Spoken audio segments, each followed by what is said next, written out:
আজকে আমাদের যিনি অতিথি রয়েছেন, এই মানুষটির পরিচয় আলাদা করে দেওয়ার প্রয়োজন পড়ে না।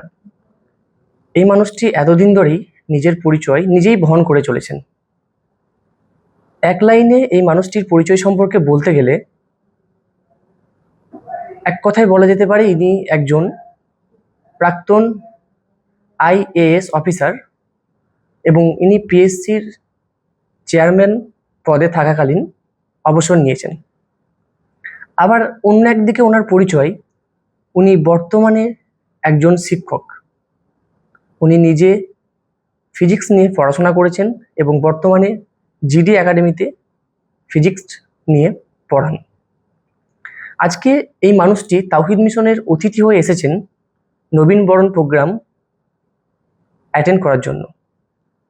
এই মানুষটিকে কাছে পেয়ে আমরা তাওহিদ পরিবার অত্যন্ত গর্বিত। এবং আমাদের সঙ্গে আরও একজন রয়েছেন, জনাব সিস মোহাম্মদ শেখ।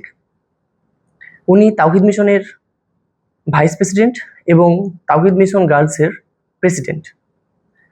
আমি তাওহিদ মিশন পরিবারের তরফ থেকে এই বিশেষ আলোচনা সভাতে ওনাদের দুজনকেই আমন্ত্রণ জানাচ্ছি। স্যার, আজকে আমরা বেশ কিছু প্রশ্ন নিয়ে আপনার কাছে এসেছি এবং আমরা চাইব এই প্রশ্নোত্তর পর্বটা যেন আমরা আমাদের অভিভাবকদের কাছে, আমাদের ছাত্রছাত্রীদের কাছে এবং যারা প্রাক্তন তথা সমগ্র পশ্চিমবঙ্গের সমস্ত ছাত্রছাত্রীর কাছে এই বার্তাগুলো পৌঁছে দেওয়ার জন্য। স্যার, আজকে আপনার কাছে আমার প্রথম প্রশ্ন, আপনার জীবনের কর্ম পদ্ধতিটা যেটা আছে স্যার, সেটা অনেকগুলো ভাগে বিভক্ত। আমি আপনার কাছে শুনেছিলাম আপনি প্রথম জীবনে রিজার্ভ ব্যাঙ্ক অফ ইন্ডিয়াতে চাকরি করেছিলেন, তারপর সেখান থেকে পদার্থবিদ্যার প্রফেসর এবং তারপরে আপনি আইএএস হয়েছেন, সেখান থেকে এডিএম, ডিএম এবং সর্বোচ্চ পদ পিএসসি চেয়ারম্যান এই পদে থাকাকালীন আপনি অবসর নিয়েছেন। এই জার্নিটা ঠিক কি রকম ছিল স্যার, একটা প্রত্যন্ত গ্রাম থেকে উঠে আসে? প্রথম যখন কলেজে পড়ি তখন আমার ইচ্ছে ছিল যে ইউনিভার্সিটিতে প্রফেসরি করব এবং রিসার্চ করব। তো তারপরে এমএসসি পড়তে পড়তে যখন রিজার্ভ ব্যাংকের চাকরি পেয়ে গেলাম, জয়েন করলাম। এমএসসি তখন কমপ্লিট হয়নি, 1 বছর বাকি আছে। তারপরে যখন 1 বছর পরে 1975 সালের মে মাস যখন এমার্জেন্সি ডিক্লেয়ার হয়ে গেছে, সেই সময় রিজার্ভ ব্যাংকে আমি জয়েন করি। তখনও 1 বছর বাকি এমএসসি কমপ্লিট করতে। তো দুটোই আমি করেছি, এদিকে রিজার্ভ ব্যাংকের চাকরিও করেছি, ওদিকে এমএসসি পড়াশোনা করে ফাইনাল পরীক্ষাতে যখন রেজাল্ট খুব ভালো হলো, কলকাতা ইউনিভার্সিটিতে ইলেকট্রনিক স্পেশাল পেপার নিয়ে আমি যখন ফার্স্ট ক্লাস থার্ড হলাম, তখন আমার মনে সেই পুরানো যে আকাঙ্ক্ষা যেটা ছিল অধ্যাপনা করার, সেটা জেগে উঠলো। তারপরে খড়গপুর কলেজ আছে, সেখানে ফিজিক্স ডিপার্টমেন্টে আমি অ্যাসিস্ট্যান্ট প্রফেসর হিসেবে যোগদান করি।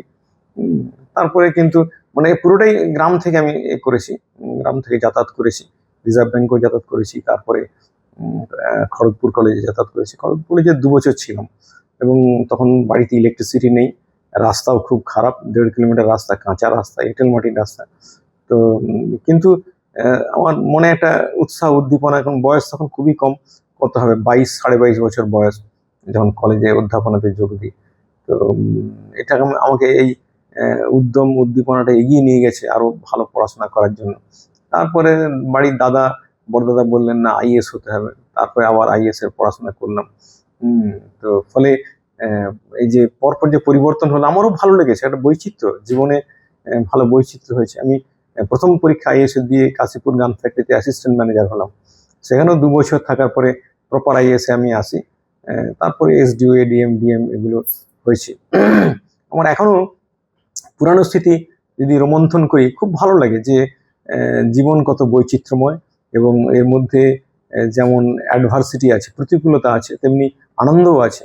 প্রতিকূল পরিবেশ থেকে উঠে এসেছি এবং সবচেয়ে বড় কথা যে এমার্জেন্সির সময় চাকরিটা শুরু করেছি, তারপরে পড়াশোনা করে এটা হয়েছে এবং এটা উপরওয়ালার কৃপা বলা যেতে পারে, উপরওয়ালার একটা আছে। আর বাড়িতে সকলের আশীর্বাদ ছিল, আমার বাবা মা, বড় ভাই, এদের যথেষ্ট আশীর্বাদ এবং সহযোগিতা ছিল, সেই জন্য হয়েছে, ভালো লাগে। এবং যেহেতু কলেজে প্রফেসরি করেছিলাম সেই জন্য, এবং আমার সাবজেক্টও ছিল ফিজিক্স, ম্যাথামেটিক্স আইএস এ, ফলে ফিজিক্স এখনো আমার ভালো লাগে ফিজিক্স পড়াতে। এবং যদি ফিজিক্সের বই পড়ি, ফিজিক্সের অঙ্ক করি, আমার সময় খুব ভালোভাবে কেটে যায়। অন্য কিছু না থাকলেও আমার সময় কেটে যায়। এই স্যার, আরেকটা জিনিস আপনার কাছে জানতে চাই যে আপনি এখন বর্তমানে একজন শিক্ষক, তো উচ্চশিক্ষার সাথে বর্তমান ছাত্রছাত্রীদের একটা দূরত্ব তৈরি হচ্ছে, এটা আমি ব্যক্তিগতভাবে অনুভব করছি। তো এই দূরত্বটা কি জন্য তৈরি হচ্ছে এবং এই দূরত্বটা কমানোর উপায় কি মনে হয় স্যার আপনার তরফ থেকে? কয়েকটা কারণ আছে এর পেছনে। এক হচ্ছে যে পড়াশোনা সেই যে মানে আগে হতো, আমরা যে ছোটবেলায় যেরকম পড়েছি বা তারপরে যেটা হয়েছে, এখন সেটা নেই। পড়ানোটা যেটা স্কুলে যেটা পড়ানো হয়, বুঝিয়ে পড়ানো হয় না, বা যেমন ইংরেজি গ্রামার যদি ভালো করে পড়ানো হয় খুব ভালো হবে, তেমনি ম্যাথামেটিক্স, ফিজিক্স, কেমিস্ট্রি প্রত্যেকটা যদি বিষয়কে ভালোভাবে উদাহরণ দিয়ে, বাস্তব উদাহরণ দিয়ে বুঝিয়ে যদি পড়ানো যায়, তাহলে পড়াটা খুব ভালো হয়। সেদিকে একটা গাফিলতি আছে, পড়ানোর ক্ষেত্রে গাফিলতি। আর দ্বিতীয়, ছাত্রদের মধ্যে আগ্রহের খুব অভাব।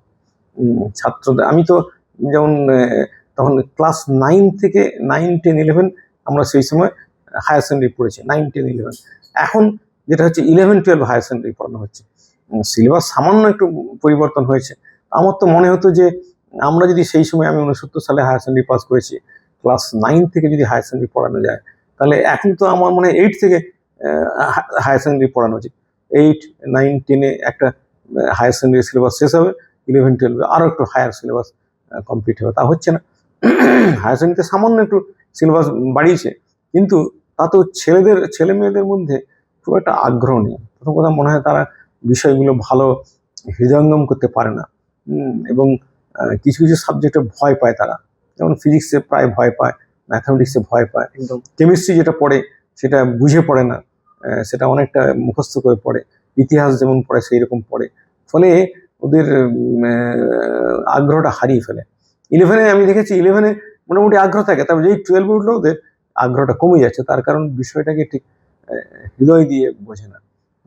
এটি হচ্ছে ব্যাপার। মুখস্থ করা বা কোনো প্রকারের নম্বর পাওয়ার জন্য পড়ে, এটি অসুবিধা, এটা বড় কারণ। দ্বিতীয় কথা, যে চাকরি বাকরির পরিস্থিতি এখনো পর্যন্ত খারাপ ছিল, যে উচ্চশিক্ষা লাভ করার পরে যে চাকরি পাবে, সেই সুযোগটা কম হওয়ার জন্য আরো মনটা ওদের ভেঙে যায়।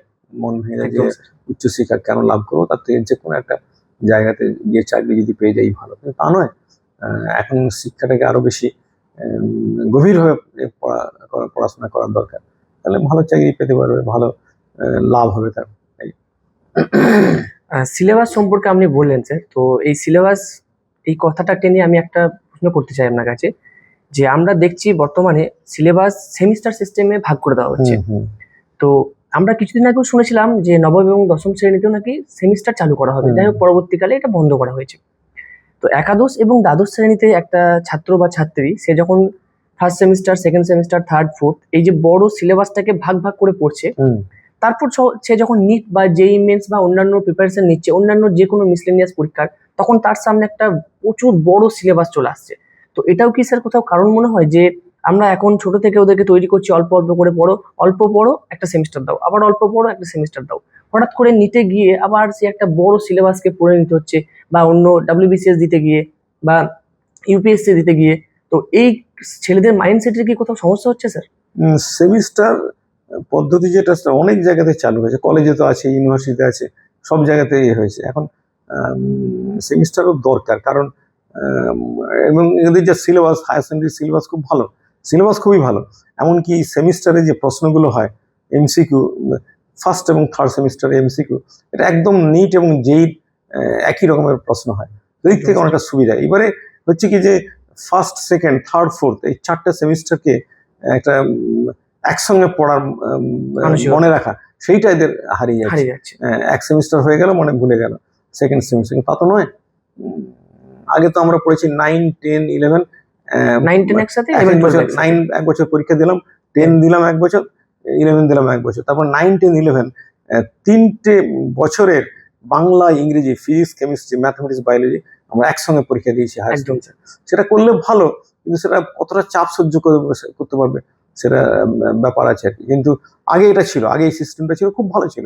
আমরা 3 বছরের যা পড়া হয়েছে একসঙ্গে আমরা ফাইনাল পরীক্ষা দিয়েছি, যাতে করে নাম্বার হয়তো কম উঠতো, কিন্তু ছাত্রছাত্রীদের মধ্যে একটা চেষ্টা থাকতো যে না, আমরা মনে রাখবো জিনিসটা, যে পড়লাম 9-এ কি পড়লাম, 10-এ পড়লাম, 11-এ যখন ফাইনাল পরীক্ষা দেবো তার আগে আবার পুরোটা রিপিট করা হতো, রিপিট করে নিজেরা সেই সিস্টেম করতে পারলে ভালো। বা অন্তত কিছু কিছু চ্যাপ্টার প্রত্যেক সেমিস্টারের যেগুলো ইম্পর্টেন্ট চ্যাপ্টার সেগুলোকে যদি দিয়ে একটা ফাইনাল পরীক্ষাটা হয় ক্লাস 12-এ, সেটা হলে আরো ভালো। তাহলে ভবিষ্যতে ওর কম্পিটিটিভ পরীক্ষা দিতে সুবিধা হবে। একদম স্যার। আপনি আরেকটা কথা বললেন যে একটা অভাবী পরিবার থেকে আপনি উঠে এসেছেন, সাধারণ পরিবার থেকে। তো আমার মনে হয় এখন আমরা বিভিন্ন গার্জেনদের সঙ্গে কথা বলে বা বাচ্চাদের সঙ্গে কথা বলে এই অভাব শব্দটা কোথাও না কোথাও মিস করছি। তো আপনি কি মনে করেন যে গার্জেনদের উচিত ছাত্রছাত্রীদেরকে বা তার সন্তানদেরকে অভাব জিনিসটা বোঝানো, যাতে করে সে এটা না ভাবে যে আমি যা পাচ্ছি আজকের দিনে তাই পেয়ে যাচ্ছি? এখান থেকে অনেকগুলো প্রবলেম সৃষ্টি হচ্ছে। একটা হচ্ছে জেদ সৃষ্টি হচ্ছে। সে যখন আস্তে আস্তে কিছু বলছে আর পেয়ে যাচ্ছে, চাইছে পেয়ে যাচ্ছে, তখন তার মধ্যে আস্তে আস্তে একটা করে জেদ সৃষ্টি হচ্ছে। এবং পরবর্তীকালে তার মিশনে না থাকার পিছনে আমরা অনেক ছাত্রছাত্রীকে দেখি তারা মিশনে আসে এবং এখান থেকে চলে যায়। তার পিছনে কোথাও না কোথাও বাবা মা বা দাদু দিদি নানা নানিদের অনেক ভালোবাসা থাকে। তো এটা কি স্যার আমাদের ছেলেদের জন্য বা মেয়েদের জন্য কোথাও কি ক্ষতিকারক হয়ে যাচ্ছে স্যার? অভিভাবকদের একটু সাবধান হওয়া উচিত। আমি সব জায়গাতেই বলি যে এটা মনে রাখতে হবে যে অভাব এবং দারিদ্র দুটোই মেধার বিকাশ ঘটায়। আর বিলাসিতা মোটেই ভালো নয়। তো সেই জন্য প্রত্যেক বাবা মায়ের উচিত ছেলে মেয়েকে এটা বোঝাতে হবে যে আমাদের কষ্ট আছে, অভাব আছে, দারিদ্র আছে, কিন্তু আমরা তোমার জন্য খরচ করতে রাজি আছি, তোমার জন্য আমরা চেষ্টা করবো। এইটা ওকে বোঝাতে হবে যে আমাদের বাবা মা বলবে যে আমাদের অসুবিধা আছে, আর্থিক অনটন আছে, কিন্তু তুমি যদি ভালো করে পড়াশোনা করো তোমার জন্য আমরা খরচ করতে রাজি আছি। এইটা ওকে জানাতে হবে।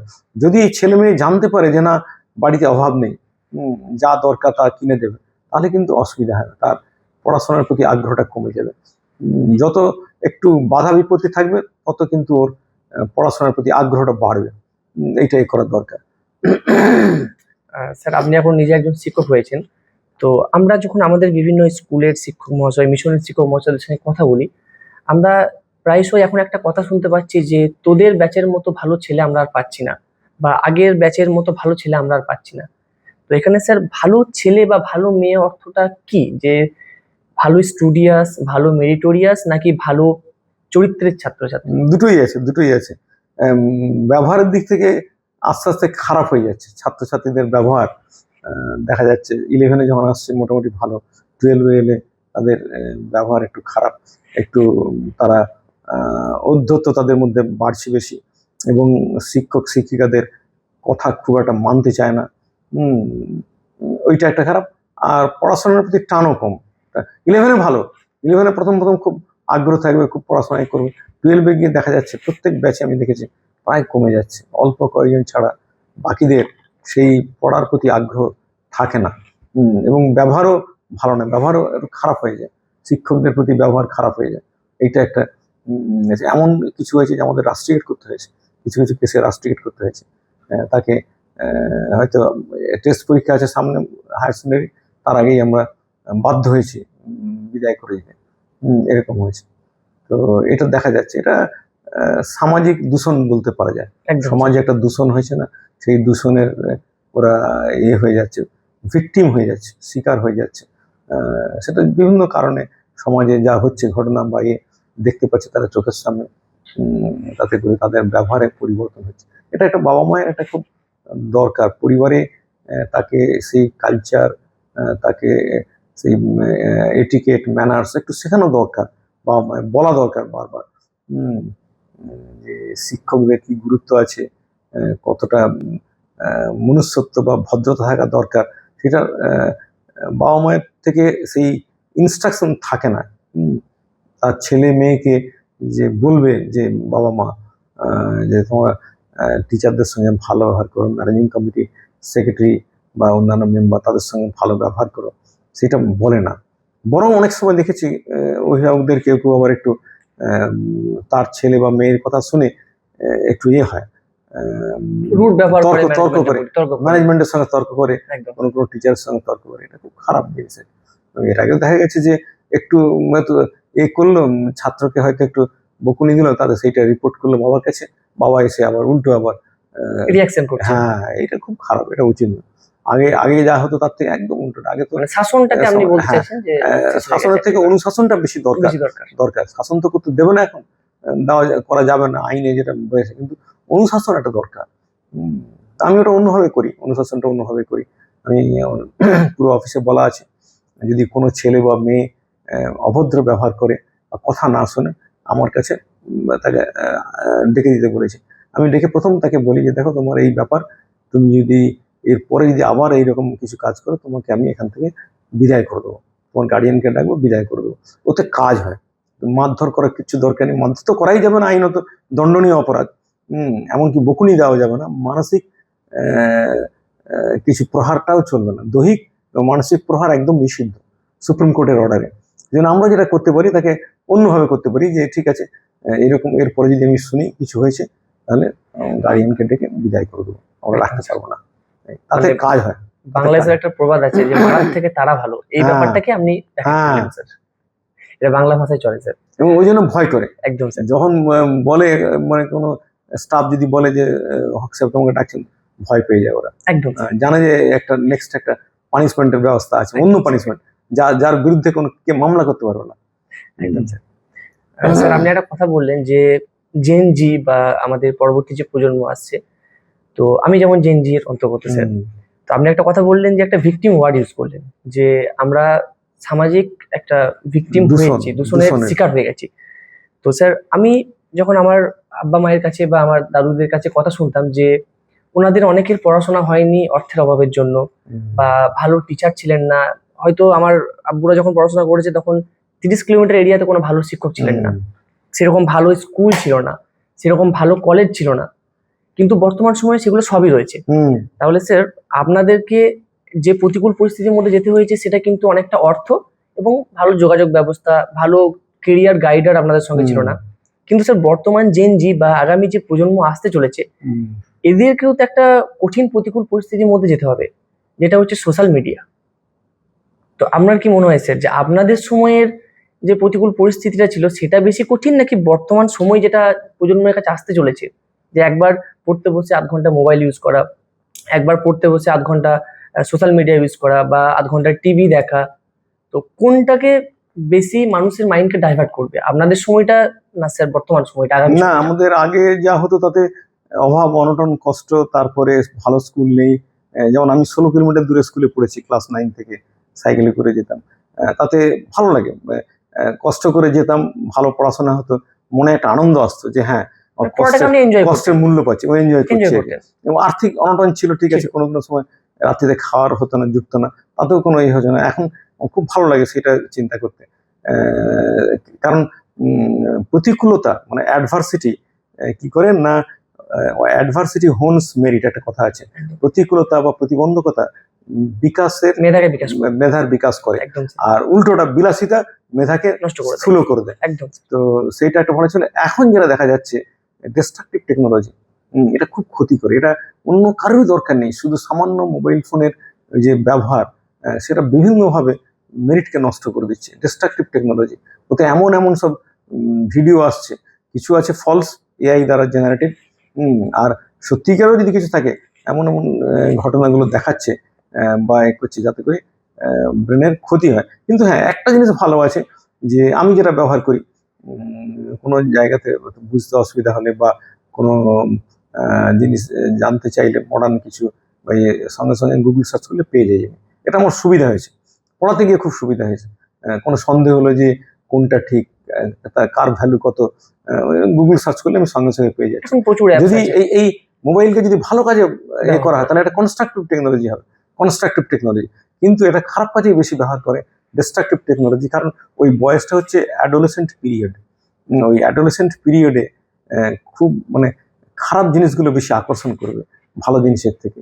তো সেটাও দরকার যে গার্ডিয়ানের একটু সাবধান হওয়া দরকার। যেমন যে জন্য নরেন্দ্রপুর রামকৃষ্ণ মিশনে স্বামীজি বলেছিলেন যে আমাদের এত ভালো রেজাল্ট হওয়ার মূল কারণ আমরা ওই মোবাইল থেকে দূরে রেখেছি। আমরাও জিডিতে এখনো মোবাইল ফোন আমরা অ্যালাউ করি না, কিন্তু কোনো কোনো জায়গাতে মোবাইল ফোন অ্যালাউ করে। তার ভালো দিক আছে, খারাপ দিক আছে, খারাপ দিকটা বেশি, মানে এই বয়সে খারাপ দিকের প্রতি আকর্ষণটা বেশি হবে, ভালো দিকের থেকে খারাপ দিক বেশি ক্ষতি করবে আমাদের। সেই জন্য আর কি এ করা আর কি। বাড়িতে যখন যাচ্ছে বাড়িতে করুক না, বাড়িতে সে তার মোবাইল ফোন দেখে বা ট্যাব দেখে সে তার পড়াশোনা করুক, তাতে কোনো আপত্তি নেই। কিন্তু স্কুলে বা মিশনে এটা একদম অ্যালাউ করা উচিত না। যেমন ইউরোপের কিছু কিছু দেশে ওরা নিষেধ করে দিয়েছে, আপ টু সার্টেন ক্লাস 8 বা 9 পর্যন্ত ওদের নিষেধ করেছে। কোনো রকমের এই ইলেকট্রনিক Device। মিডিয়া অ্যালাউ করবে না ওরা। নিজে নিজে বোর্ডে কাজ করবে, আর ছেলে মেয়েরাও পড়াশোনা করবে। মানে স্যার আপনি এক কথায় মানলেন যে আপনাদের সময়ের থেকে এখনকার টেকনিক্যাল স্ট্রাগলটা অনেক বেশি। হ্যাঁ, এখন মানে এখন এগুলো থেকে দূরে কোনো থাকাটা সত্যিই ছাত্রছাত্রী খুব কষ্টকর। ভালো রেজাল্ট করতে পারবে, এক্সেলেন্ট রেজাল্ট করতে পারবে, কিন্তু এই যেটা আগে পারতো না। পারতো না, হ্যাঁ, কিন্তু আবার উল্টোটা হবে, বেশ কিছু ছাত্রছাত্রী নষ্ট হয়ে যাবে। খারাপ হয়ে একদম, যাচ্ছে। এই স্যার এবার আসি তাহিদ মিশনের প্রসঙ্গে। হুম। তাহিদ মিশন মানে আমরা যখন ছোট ছিলাম তখন আপনি আসতেন, তখন থেকে আপনাকে দেখে আসছি স্যার। তো আমাদের ছাত্রদের মুখে, শিক্ষকদের মুখে, ম্যানেজমেন্ট, আমাদের সেক্রেটারি স্যার, উনি সবসময় আমাদেরকে একটা কথা বলতেন যে হক স্যার, মানে আমরা তো আপনাকে হক স্যার বা হক সাহেব বলেই শুনে আসছি। তো হক স্যার খুব রাগী মানুষ, কিন্তু উনি ভীষণ রকমের সৎ মানুষ। তো বর্তমান যে সমস্ত ছাত্রছাত্রীরা, আমাদের অনেক প্রাক্তন ছাত্র, তারা বিভিন্ন চাকরি পরীক্ষার প্রিপারেশন নিচ্ছে, কেউ WBCS এর প্রিপারেশন নিচ্ছে, কেউ নিটের, কেউ যেই। আবার অনেক ছাত্রছাত্রী বিভিন্ন জায়গায় প্রতিষ্ঠিত হয়ে গেছে। আমাদের তাহিদ মিশনের ফেসবুক পেজে তাদের অনেকের ভিডিও আছে, অনেকে ভিডিও আস্তে আস্তে পাঠাচ্ছে, বা অনেকের ইউনিয়নে এসেছিল 2024 সালে। তো স্যার আপনি যে এই সৎ মানসিকতা নিয়ে এতদিন কাজ করেছেন, এরকম একটা সরকারের উচ্চ পর্যায়ে থাকার পরেও, তো ছাত্রছাত্রীদেরকে এই সৎ থাকার ব্যাপারে কি বার্তাটা আপনি দিতে চাইছেন, বাট সমগ্র মানব জাতিকে আপনি কি বার্তা দিতে চাইছেন, যারা আমরা এই ভিডিওটা দেখবে, গার্জিয়ান থেকে নিয়ে প্রত্যেকেই কোনো না কোনো প্রফেশন আছে? একজন মানুষ যদি সৎভাবে যদি এগিয়ে যায়, সফল হবে, সাফল্য তার আসবে। আর দ্বিতীয় কথা, মানুষের জীবন ধারণের জন্য যে টাকা দরকার, যে অর্থ, সেটা খুব কম পরিমাণ দরকার। খাওয়ার জন্য বা কাপড় চোপড়ের জন্য খুব অল্প লাগে, এমন কিছু নয়। যা রোজগার করে তার হয়তো অল্প অংশ, কিছুটা অংশ তার দরকার হবে, বেশিরভাগ তার সারপ্লাস হবে ছেলে মেয়েদের বাকি পড়াশোনা করার জন্য। আমার মনে আছে অনেক বছর, বেশ কয়েক বছর IAS-এ বেশ কয়েক বছর চাকরি করার পরও আমার আর্থিক টান একটা ছিল, কারণ 2 ছেলেকে পড়াশোনা করাতে হয়েছে ভালো জায়গায়, কলকাতার এটি আর কি। তো কিন্তু দেখলাম তারপরে ওরা যখন নিজেরা যখন হয়ে গেল, চাকরি পেয়ে গেল, আমার তখন ফান্ড সারপ্লাস হয়ে যাচ্ছে। এখন যেমন মনে হয় যে এত টাকা তো দরকার নেই, পেনশন পাচ্ছি, তাতেও মনে হয় যে যা আছে যথেষ্ট, কি দরকার। অন্যান্য ব্যাপারে আমি খরচ করি, যেখানে আমার দেশের বাড়িতে খরচ করি। কিন্তু মানুষের এই লোভ, টাকার প্রতি লোভ, এটা খুব খারাপ। এটাকে যদি সম্বরণ করতে পারে খুবই ভালো। আজকাল দেখতে পাচ্ছি যে যার আছে সে আরো চাইছে। এই লোভটা খুবই খারাপ। কলকাতায় বিশেষ করে সল্টলেক, নিউটাউনে দেখছি অনেক ফ্যামিলি আছে যাদের অনেক সম্পদ আছে, ফ্ল্যাট অনেকগুলো আছে, 2, 3, 4টে করে ফ্ল্যাট আছে, গাড়ি কয়েকটা আছে। কিন্তু আমি ভাবি যে তারা কি করবে, কি করবে? তার ছেলে মেয়ে তারা হয়তো বিদেশে চাকরি করতে চলে গেছে, তো এত সম্পদ, এত টাকা পয়সা নিয়ে কি করবে? শেষ বয়সে তো প্রয়োজন খুবই কম। প্রত্যেক মানুষের হেলথ ইন্স্যুরেন্স আছে, তারপর গভর্নমেন্ট থেকেও করে টাকা দেয়, রিইম্বার্স করে, খরচ হলে গভর্নমেন্ট থেকে বিল পেমেন্ট করে দেয়, কোনো অসুবিধা নেই। তাহলে এত কি দরকার? আসলে এই বর্তমান সময়ে বিলাসিতার যুগে মানুষের চাহিদা বড্ড বেড়ে যাচ্ছে, টাকা পয়সার চাহিদা বড্ড বেড়ে যাচ্ছে, যে জন্য একটা মানুষ অসৎ হয়ে যায়, ক্ষতি হয়। কিন্তু দরকার নেই, এত টাকা পয়সার দরকার নেই। যত বেশি অর্থ হবে তত কিন্তু যেটা মনে হবে যে অর্থই অনর্থের মূল, তত ক্ষতি হবে, আর শরীরের ক্ষতি হবে। খাওয়া দাওয়া তখন অযথা খুব প্রসেসড ফুড খাবে, শরীর খারাপ হবে, অসুখ বিসুখ হবে, তারপর অশান্তি আসবে, টাকা পয়সার জন্য অশান্তি আসবে বাড়িতে। কম টাকা থেকে যদি রোজগার করে, টাকার বরকতটা উঠে যাবে। আমার কত রোজগার আমার স্ত্রী জানে না, আজ পর্যন্ত জানে না, কত পাচ্ছি ইনকাম জানি না। আমি নিজের মতো খরচ করি, তারপর যেখানে যা ওকে না জানিও আমি কিছু কিছু জায়গায় দান করি, সেটা আমি বলি না, বললে হয়তো রেগে যাবে। এটা আমার নিজস্ব ব্যাপার, ভালো লাগে। আর একটা তো কথাই আছে যে জাকাত সম্পত্তিকে রক্ষা করে, একদম। আর সাদকা মানে দান, সেটা হচ্ছে জীবনকে রক্ষা করে। একটা মানুষ সম্পত্তি রক্ষার জন্য তার যা হিসাব করে ওই 2% যার নিয়ম আছে জাকাত দিয়ে দিল, কিন্তু কেউ যদি তার আয়ের একটা অংশ যদি সাদকা দেয়, তাহলে জীবন রক্ষা হবে। অর্থাৎ তার নিজের বা তার পরিবারের সদস্যের কারোর হয়তো অ্যাক্সিডেন্ট, যেটা হওয়ার কথা ছিল বড় অ্যাক্সিডেন্ট, সেটা খুব লঘু হয়ে গেল, বা কঠিন একটা অসুখ হওয়ার কথা ছিল সেই অসুখটা অনেক লঘু হয়ে গেল। এটা উপরওয়ালা চেষ্টা করবে।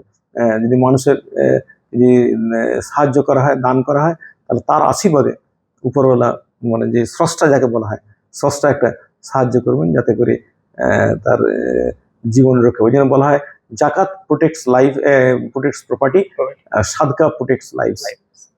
এটা এটা আমি মেনে চলি বরাবর, যার ফলে সুবিধা। যখন যত ইনকাম ছিল সেই হিসাবে কিছুটা অংশ কম ছিল, কম খরচ করতাম অন্য অন্য কাজে।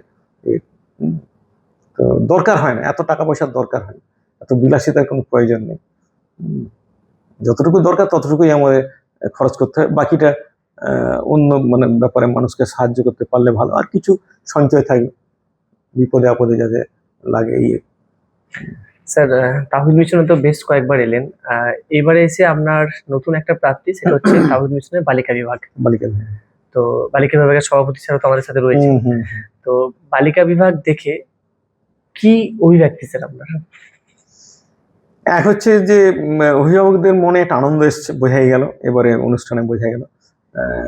কারণ তারা জানে যে ছেলে যেখানে আছে সেখানে মেয়েকে দিতে পারলে খুবই ভালো পাশাপাশি, এটা একটা বিরাট সুবিধা। আর এই পরিবেশ খুব ভালো, এখানে পড়াশোনার খুব ভালো পরিবেশ, প্রাকৃতিক পরিবেশ এখানে খুব ভালো আছে। সেই জন্য আর মাঠ আছে প্রত্যেক জায়গাতে, ছেলে মেয়েদের থাকার সুবিধা। তারপরে আমি আরো যেটা লক্ষ্য করছি, শিক্ষক মণ্ডলী খুব ভালো প্রত্যেক সাবজেক্টে, বিশেষ করে সায়েন্স সাবজেক্টে ভালো ভালো শিক্ষক অনেকেই আছেন। এটা একটা বড় সুবিধা, এবং ছেলে মেয়েদের মনে একটা আনন্দ দেখতে পাচ্ছি, আমি আনন্দ দেখতে পাচ্ছি। এটা খুব ভালো, আশা করা যায় আগামী দিনে আরো উন্নতি হবে, আরো উন্নতি হবে তহিদ মিশনে। আর এবছর স্যার তাহিদ মিশনে আমাদের দুজন ছাত্র মাধ্যমিকে টপ 20-র মধ্যে র্যাঙ্ক করেছে, একজন 13 র্যাঙ্ক করেছে, একজন 17 র্যাঙ্ক করেছে। হ্যাঁ, এবং 630-এর উপরে 15 জন ছাত্র পেয়েছে। তো এবারে আমাদের রেজাল্টের স্যার, আমি একজন ম্যানেজমেন্টের পার্সন হিসেবে এবং আমাদের সেক্রেটারি, সভাপতি, ভাইস প্রেসিডেন্ট সবাই কিন্তু এই কৃতিত্ব দিয়েছে দুজনকে। এক আমাদের শিক্ষক মহাশয়রা, মানে আমাদের শিক্ষক মহাশয়রা যে পরিশ্রম করেছেন, আমাদের head sir, assistant head sir এবং আমাদের পুরো টিম, একাডেমিক টিম প্রচন্ড পরিশ্রম করেছেন। এবং আরেকটা কৃতিত্ব ছাত্রদের, ছাত্ররাও প্রচন্ড পরিশ্রম করেছে। এবং এবারে স্যার আমাদের 11 সায়েন্স এবং 11 সায়েন্স বয়েজ অ্যান্ড গার্লস এর ব্যাচ আলহামদুলিল্লাহ খুব ভালো। আমাদের উচ্চ মাধ্যমিক ব্যাচও স্যার খুব ভালো। তো আপনি তো তাদের সাথে বসলেন স্যার, তো তাদের সঙ্গে বসে আপনার কিরকম লাগলো স্যার? 11-এর ছেলেদের খুব ভালো লেগেছে, বেশ ওদের রেসপন্স খুবই ভালো। মেয়েদের একটু একটু পিছিয়ে আছে, মেয়েরা একটু পিছিয়ে আছে, তো পারবে ওরা, এদেরও আগ্রহ আছে, কোনো অসুবিধা নেই। তো ছেলেদেরটা 11-এর ছেলেদের খুব ভালো লেগেছে, প্রচুর প্রশ্ন করেছে, তারপরে আগ্রহ দেখিয়েছে ভালো। তো ওই টিমটা 11-এর বয়েজ টিমটা খুবই ভালো। এবারে গার্লস টিমকে আরেকটু যদি লক্ষ্য করা যায়, আমি বলেছি তোমাকে যে কি করলে ভালো হবে, একদম স্যার, সেটা করতে পারলে ওরাও ওদের একটু আগ্রহ বাড়বে ইনশাআল্লাহ স্যার। আমি তো দেখলাম স্যার 11 বয়েজ আপনাকে আমাদের স্মার্ট রুম যেখানে ক্লাস হয় সেখান থেকে নিয়ে একদম আপনার গেস্ট হাউস পর্যন্ত আপনাকে প্রশ্ন করতে করতে ওরা এলো। তো আমিও আশা করছি স্যার যে আপনারও খুব ভালো লেগেছে এবং ওদেরও খুব ভালো লেগেছে আপনাকে, এবং আগামী দিনেও স্যার আপনি আসবেন। আর এই মুহূর্তে স্যার তাওহীদ মিশন সম্পর্কে আপনার মানে কি মাথায় আসছে স্যার? মানে তাওহীদ মিশন আগে আপনি যখন তাওহীদ মিশন আসতেন বা এখন তাওহীদ মিশন, বা এখন এত ছাত্র ছাত্রী, এত ভালো রেজাল্ট, তো কি আপনার এই মুহূর্তে মাথায় আসছে স্যার তাওহীদ মিশন সম্পর্কে বা আমাদের সেক্রেটারি স্যার সম্পর্কে? না, সেক্রেটারি সাহেব সম্বন্ধে তো বলার অপেক্ষা রাখে না। খুব সৎ, নিষ্ঠাবান এবং খুব পরিশ্রমী মানুষ, এবং ছাত্রছাত্রীদের প্রতি এত দরদ আছে যে তারাও খুব করে মেনে চলে, ভালোবাসে, সেক্রেটারি সাহেবকে খুব ভালোবাসে এবং শ্রদ্ধা করে। আর গার্ডিয়ানরাও খুব ভালোবাসে সেক্রেটারি সাহেবের সঙ্গে, গার্ডিয়ানদের সম্পর্ক অনেক ভালো। এটা একটা বিরাট, এটা অন্যান্য মিশনের থেকে অতিরিক্ত একটা এখানে পাওনা বলা যেতে পারে। আর শিক্ষকরা খুব ভালো, শিক্ষকরা ভালো টিম, শিক্ষকদের মধ্যে কোনো গ্রুপ নেই, একসঙ্গে তারা একটা একটা গ্রুপে করছে, এটা খুবই ভালো। যে জন্য আশা করা যায় তহিদ মিশন আরো ভালো হবে, আরো ভালো। ইনশাআল্লাহ স্যার, আপনি দোয়া করবেন আমাদের জন্য। স্যার আরেকটা প্রশ্ন করি আপনাকে, যে আপনি এতদিন অ্যাডমিনিস্ট্রেটিভ দপ্তরে ছিলেন স্যার, এবং শিক্ষক তো আপনি সবসময়ের জন্যই, তো কোন পেশাটা আপনাকে আপনার মনের দিক থেকে শান্তি দিয়েছে? শিক্ষকতার পেশাটা ভালো, খুবই ভালো। যদি সঠিক পরিবেশ পাওয়া যায়, এটা খুবই ভালো। আর প্রশাসনে তো যা আছে, প্রশাসনে ভালো মন্দ আছে, জোয়ার ভাটা আছে প্রশাসনে। কোনো কোনো সময় সময় খুব খারাপ যায় প্রশাসনে, মানে আমার গেছে, অনেকেরই যায়, আমার অন্তত যে গেছে। কোনো সৎ অফিসারের হ্যাঁ, যে কোনো সৎ অফিসারের কোনো কোনো সময় খারাপ যাবে, আর কোনো কোনো সময় ভালো যাবে, কিন্তু অনেক ক্ষেত্রেই আমি ভালো পেয়েছি, আনন্দ পেয়েছি। ঠিক আছে স্যার। আর লাস্ট প্রশ্ন স্যার, যে আপনি এতদিন তো শিক্ষকতার পেশায় আছেন, কোনো ছাত্র বা ছাত্রীর কাছ থেকে কিছু শেখার সুযোগ পেয়েছেন? বা মনে হ্যাঁ, হয়েছে প্রশ্ন যে কিছু কিছু ক্ষেত্রে প্রশ্ন এমন করেছে যে তখন আমি শুধু মানে শিক্ষার ব্যাপারেই না, হ্যাঁ, মানে কালচারের ব্যাপারেও স্যার মনে হয়েছে যে না এই ছাত্রটা এটা করছে, এটা আমি করতে পারলে ভালো করতাম? না, সেরকম কোনো ইয়ে হয়নি। আচ্ছা, মানে শুধু শিক্ষার ব্যাপারেই পেয়েছেন? শিক্ষার ব্যাপার পেয়েছি। আচ্ছা স্যার, ঠিক আছে স্যার। তাওহিদ মিশনে আপনাকে স্যার আমরা আশা রাখবো, আমাদের পুরো তাওহিদ পরিবার, যে আপনি অবশ্যই স্যার আরো আসবেন এবং আপনার যে মূল্যবান কথা, মূল্যবান সময় আপনি আমাদের সঙ্গে দেবেন, এবং আমরাও চেষ্টা করবো স্যার ইনশাল্লাহ মাধ্যমিক এবং উচ্চ মাধ্যমিকে আরো ভালো রেজাল্ট করার। আপনাকে আসসালামু আলাইকুম স্যার।